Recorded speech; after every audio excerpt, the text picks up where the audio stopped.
ಹೌದು. I score 100 out of 100 in my SSLC maths exam with these 3 secrets. ಸರಿಯಾಗಿ ಕೇಳಿ, ನೀವು ಕೂಡ ಮಾಡ್ಬೋದು. Number 1, don't by heart. Yes, maths by heart ಮಾಡುವ ಸಬ್ಜೆಕ್ಟ್ ಅಲ್ಲನೇ ಅಲ್ಲ. ನಿಮಗೆ ಯಾವುದೊಂದು ಒಂದು ಕಾನ್ಸೆಪ್ಟ್ಸ್ ಅರ್ಥ ಆಗ್ತಿಲ್ಲ, ಏನು ಮಾಡಬೇಕು?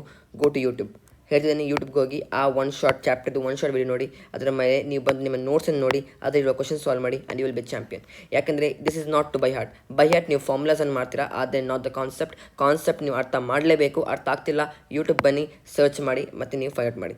Second secret, write and learn. ಹೌದು, ಇದು ತುಂಬ ಸಿಲ್ಲಿ ಪಾಯಿಂಟ್, ಆದರೆ ಯು ಡೋಂಟ್ ಡೂ ದಿಸ್. ಕೆಲವೊಂದು ಜನ ಏನು ಮಾಡ್ತಾರೆ, ಜಸ್ಟ್ ಗೋ ಥ್ರೂ ಮಾಡ್ತಾರೆ. ಅಲ್ಲ, maths you should write and learn. How many times ನೀವು ರಿವಿಷನ್ ಮಾಡ್ತೀರಾ, ಅಷ್ಟು ಟೈಮ್ಸ್ ನೀವು ಪೇಪರ್ ತೆಗಿಬೇಕು, ಬರೆದು ಕಲಿಬೇಕು.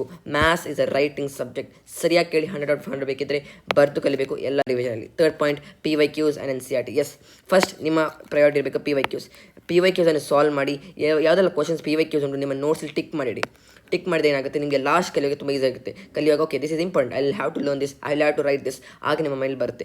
NCERT is second priority. ನಿಮ್ಮ PYQs ಎಲ್ಲ ಆಯಿತು, ಪ್ರೀವಿಯಸ್ ಇಯರ್ ಕ್ವಶನ್ಸ್ ಆಯಿತು, ಮತ್ತು ಇಂಪಾರ್ಟೆಂಟ್ ಕ್ವಶನ್ಸ್ ಆಯಿತು, ಮತ್ತು NCERT ಇರುವ ಎಕ್ಸಾಂಪಲ್ಸ್ ಆಗಲಿ, ಮತ್ತು ಎಲ್ಲ ಎಕ್ಸಸೈಸ್ ನೀವು ಇಲ್ಲದ್ರೂ ಮಾಡ್ತೀರಾ, ಆದರೆ ಎಕ್ಸಾಂಪಲ್ ಕ್ವಶನ್ಸ್ ಕೂಡ ನೀವು ಮಾಡಬೇಕು.